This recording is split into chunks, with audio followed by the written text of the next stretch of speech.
आम माटीमा भारत ए भारत गोटे वीर प्रसविनी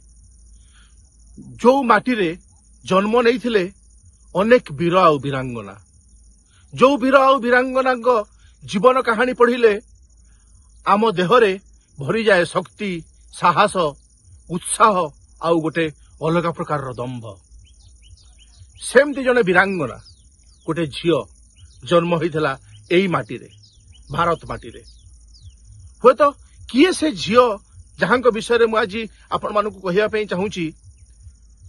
कौ झियो से जन्म होता आज दिन में आम राज्य हुए तो अधारू अधिक झियो जानी नथिबे। हाँ मु झांसी राणी लक्ष्मीबाई कथा कहूँ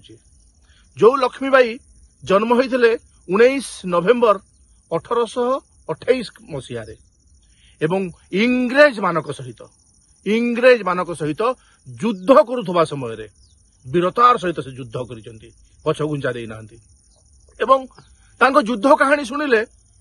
रक्त गरम हो जाए। इंग्रेज मानक सहित से माने दंभर सहित युद्ध करथिले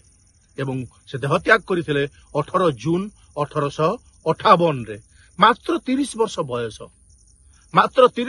बयस लक्ष्मीबाई को होता जितेबाला से माने मृत्युवरण कले युद्ध रे तथापि सी 30 नुहे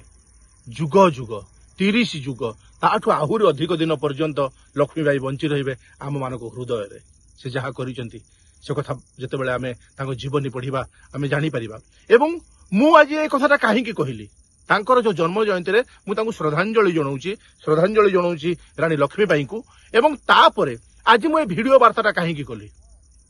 एइथि पई कली जे आम राज्यर प्रत्येकटी झियो रानी लक्ष्मीबाई जीवनी पढ़ंतु खाली रानी लक्ष्मीबाई जीवनी नुहे आम राज्यर प्रत्येकटी झियो मु तांकर अभिभावक मानक हाथ जोड़ी निवेदन करुची से माने तांको झियों को पाठ पढ़ातु नाच गीत शिखातु ता बाद तांकु युद्ध करिवार कौशल मध्य शिखातु कराटे शिखातु बॉक्सिंग शिखातु खंडा लड़ाई शिखातु एसबू युद्ध करिवार तरीका युद्ध करिवार कौशल मध्य तांको झियों को शिखातु तांकर आत्मरक्षा पई सेमानकर शिखिबार निहाती आवश्यकता अछि। आज आमे जो जगह आसिक पहुंचलेनी मु आपण मानक गोटे कथा कहि रखे आमर हिंदू धर्म रे प्रत्येक देवादेवी हाथ में अस्त्र अच्छी शिव का हाथ में त्रिशूल अच्छी वीर बजरंग बली हनुमान का हाथ में गदा अच्छी प्रभु मर्यादा पुरुषोत्तम प्रभु श्री राम का हाथ में गांडीव अच्छी धनु अच्छी प्रभु श्रीकृष्ण का हाथ में चक्र अच्छी माँ दुर्गा हाथ में त्रिशूल अच्छी खंडा अच्छी और अन्य सब अस्त्र अच्छी ए अस्त्र शस्त्र सबू आम देवादेवी हाथ में केवल शोभावर्धन करने नहीं आम आत्मरक्षा ताको प्रयोग करिवार कौशल आम समस्ते शिखा उचित। आम देवादेवी आम हिंदू देवादेवी आमको बुझाई देइचंती जेतेबेले दुष्ट मानकर उत्पात बढ़िबो शत्रुंकर उत्पात बढ़िबो सेतेबेले आमको अस्त्र उठेबाकू पड़िबो जहाँ रानी लक्ष्मीबाई करथिले। ठीक सेमिति मु आम राज्यर प्रत्येकटी अभिभावक को अनुरोध करुछि सेमाने तांकर पिला मानकु झियो हो कि पुओ हो तांकु युद्ध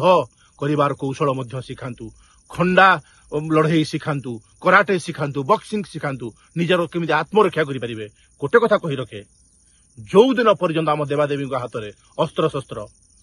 शोभावर्धन केवल थिबो शिवं हाथ में जेबे जाए त्रिशूल शोभावर्धन थिबो सेबे पर्यंत सेमानकर खंडा आम सर तन से जुदा करुथबो। तेणु आपण मानकु सचेतन करिबा पई आपण मानकु चेतई देबा पई मु बुझेई देबा पई आज ये वीडियो वार्ता करिछि आपण माने समस्ते आत्मरक्षा पई अस्त्र उठेबा कथाटा मध्य शिखंतु ठीक रानी लक्ष्मीबाई परी।